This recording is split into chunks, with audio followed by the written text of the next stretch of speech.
if you're supposed to invest in a company who seems promising, and you can invest in a company that is not only promising but is also taking care of their employees, about environment, about, is transparent and is communicating properly to all its stakeholders, then you would prefer to, invest in an organization that is more ethical and more in sync with the other factors around running a business, compared to just a regular business chasing behind profit. Hello, guys, and welcome to episode 4 of Sustainability Simplified, your bi monthly dose of how to seamlessly build an action oriented, sustainable, and profitable business. I'm your host, Zitin, and today we are in conversation with my friend Thryza Dow, who is the CEO of Blinc Ventures. Blinc Ventures empowers social enterprises across Nepal through various resources, their very own incubator, and youth enterprise challenges, amongst many other initiatives. Today, we will be discussing more about the nitty gritty of social entrepreneurship and businesses that embed sustainability. This is a great part two, you can say, of the previous episode where I spoke about with my friend Neha about, kickstarting your sustainable business journey. Welcome, Teresa. It's a pleasure to have you. How are you today? Thank you, Zitin, for having me here. I'm fantastic. I think we are in very different times working from home. So just, working from home today as well. Right. Great. I hope you and your family members are safe. Yes, we are. I hope everything is good at your end too. Yes, yes. Everything fine. God's grace. So, Teresa, let's dive in. Please share a little bit about yourself, about Blink Ventures with our listeners, please. Sure. So, my name is Thryza, like the tree. It's a unique name, so I have to like break it down for people. Like And me I run also. Blink Yeah, Ventures. yeah. Yeah, I agree. So I run Blink Ventures, which is based in Nepal, but I'm based in Mumbai. This is because our group company called Saraf Hotels has hotels in India and Nepal. So that's why, though I'm based in India, the Blink Ventures work completely for Nepali social businesses. And we basically focus on three areas when it comes to social businesses. We work on visibility, we work on creating online and offline resources, and we work on having impact based dialogues like the one I'm having with you. And if you look at social businesses, more and more businesses are becoming conscious about their impact, or rather their negative impact on the environment. Also, more and more, or rather the younger people are coming out more with solutions for climate change, for environmental degradation is that we are seeing across the world. But we don't have like a resource or a pool where we see what are the local organizations that are actively solving a social problem, and we don't see a lot of visibility in the mainstream media for these social businesses. So I believe Link Ventures is the only platform in Nepal that are actually interviewing these social entrepreneurs and getting their stories out. We have interviewed more than 250 entrepreneurs, social businesses till now, and from the context of Nepal, it's quite a huge number. Yeah, so that's what Blink Ventures is all about. That's amazing, Teresa. That's some really, really hardcore work going on. Clearly, I mean, in my introduction, I kind of downplayed, your role and Blink Ventures' role. But it's great to know that there's so much amazing stuff happening back there in Nepal. You know, you've been involved with a lot of social enterprises, as you mentioned, and I've often, been asked, um, in my public appearances also about, what are the different kinds of businesses. And, in my head, I mean, especially when we talk about, Mhm. amalgamating the concept of sustainability and entrepreneurship together, in my head there are basically two kinds of businesses at large.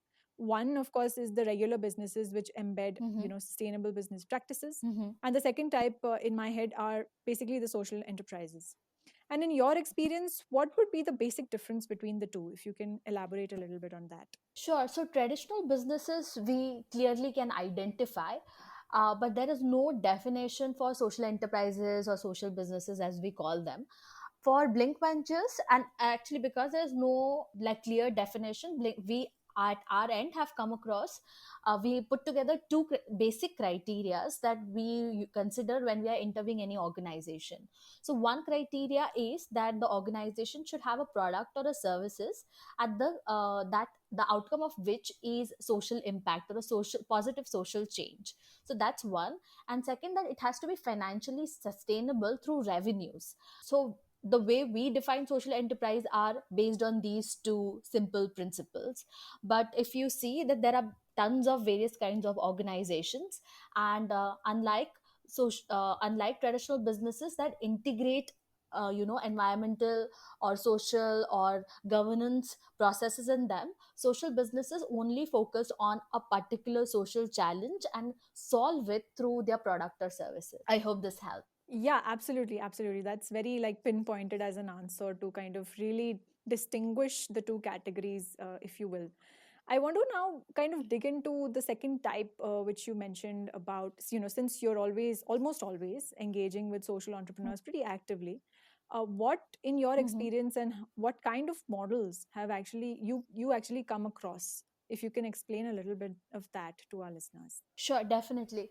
I think when we started out, in our mind, we had only one kind of social enterprise. It's similar to, the entrepreneur that you interviewed in your second episode, Amita, whose product is basically tackling the problem of plastic waste. So that's the model that we visualized when we started the organization. But as we dived in and interviewed more organizations, we realized that there are tons of people in different sort of setup who are tackling a social challenge through their business. Right. For example, there are organizations who engage people as employees in their company, and their product or service may not solve any social problem, but their employees basically are from either marginalized communities or artisans. Okai in India is a very great example of this particular model. Then another organization is the one which whose product or services, sorry, when you buy a product or service from them, they actually cater to marginalized community. These can be your apparel companies. So if you buy shoes, then they will donate shoes to some other organization. If you buy, say, glasses, and they give cataract surgeries or donate cataract surgeries in rural areas. So there are tons of organizations who use cause based marketing for obviously growing their own customer base, but at the end of the day, they are also catering to a specific social issue uh, in their own business model. So that's the second kind. The third kind that I've seen is the non-profit model, where a non-profit organization, while working on a particular cause, have catalyzed a product or a service. For example, any waste management company that does solid waste segregation ends up with a product for composting. So there are these are the models that I have seen across social businesses. I'm sure that there are tons of other models or tons of organizations who have different ways of impacting, positively impacting the society. Absolutely. I think sustainable entrepreneurship is such a dynamic space. We're talking today about something, and tomorrow, something might develop. Yeah. And of course, this list will continue to expand. Yes. Moving forward, something that has, actually always been on my mind with respect to an aspect of sustainable finance for entrepreneurship Mhm. is that, let's say I'm running a regular startup. Mhm. Now, would it help me to position the business that I have as a social enterprise, especially in the process of raising investment? Will it really give my business an edge? Maybe. What do you think?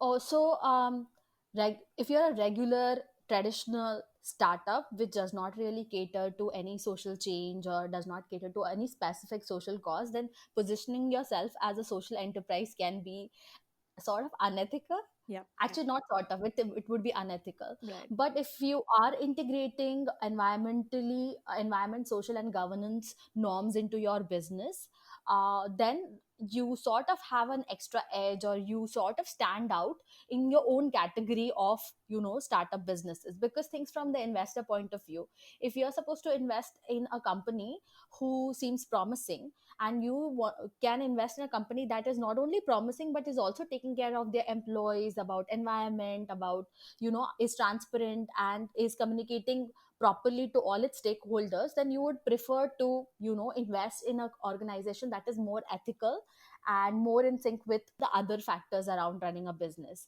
compared to just a regular business chasing behind profit. And if you see now, more and more investors are having portfolio that focuses on companies that are either working on gender lens aspect of their business, or are actually integrating ESG elements into their business processes. So I guess not only social business, like for startups, it makes sense to think about these aspects when they are just starting out. And I definitely believe that this will give them an edge in raising sustainable finance for them. Absolutely. That's bang on actually. That was something on my mind as well. And for all the listeners, ESG is environmental, social, and governance, which is what Teresa spoke about also in a response before. Now that's a very useful framework to kind of look at, what are your risks, what are the effects that you're having and your products and services are actually having on the environment, social, or governance aspect of things. So yes, that actually does go a long way to kind of also not necessarily position, but also kind of, in the process of raising investments, it's a very important factor, as you said, which investors kind of evaluate. Yeah, and more the gap between just social businesses or non-profit organizations or traditional businesses is sort of merging, because everybody has to be sustainable, not just financially but environmentally. They need to have regulations and rules and transparencies in the organization, so that all stakeholders are taken care of. Absolutely, absolutely. Another question actually that has, been often asked to me by a lot of entrepreneurs is that, is there a trade-off in the short run Mm-hmm. for long-term sustainability of a business? Yeah, it's a very, very crucial question. I think in my work with social businesses also, I sort of see a lot of founders struggling with, short term trade offs. And I'll give you an example. If you're a business that has integrated, who wants to integrate high standards of sustainable practices in your business, but if you cannot afford to, yeah, then there is a huge chance that you will be in this dilemma. For example, if your product is, say, an environment uh, sorry, is a replacement for a product that causes more environmental harm, or takes in more natural resources from the planet, but at the same time it is not but at the same time your product is not 100% environment friendly, you still have to use, say, 20% plastic or 30% plastic. So by not engaging or not involve by trying to make it 100% sustainable in the short run also, what you're losing out is the long term large scale social impact that you can otherwise have. So I feel that short term trade off are okay if you in the long term are focused on ensuring that your business is sustainable and does not affect the natural resources that deeply. Absolutely. I think that's very key. The point that you just mentioned, and let's say I actually agree to this whole thing of, as an entrepreneur, I actually want to look at short-term, compromises, or let's say trade-offs for long-term sustainability. Yeah. And I'm really looking for resources. For instance, where can I find more about, let's say, embedding sustainability into my business practices? I mean, of course, apart from this fantastic podcast. Of Yeah. course. So I have found two kind of resources that I refer to other businesses when they are thinking about sustainability.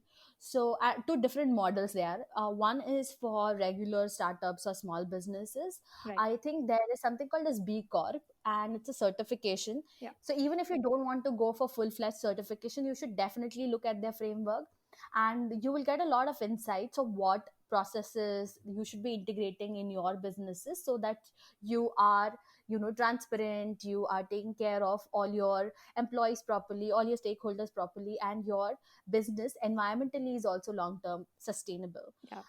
So that's one. And for social businesses are who are completely devoted to social change and want a very fair organization, and are not very, I think materialistic would be the right word, not materialistic in terms of making a lot of profit for themselves in the long run.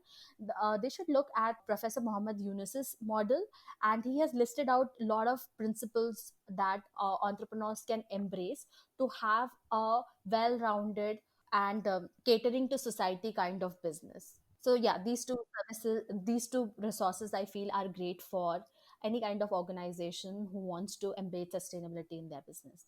Great. I think those are very useful resources, and I'm sure the listeners would have found them, very relevant in the current, conversation that we are having. Mhm. And thanks a lot for sharing that. Lastly, of course, if you can share all your social media handles so that our wonderful listeners can maybe reach out to you or Blinc Ventures, please do. Sure. So anybody who wants to know more about Nepali entrepreneurs can check out our website called www.blinkventures.com.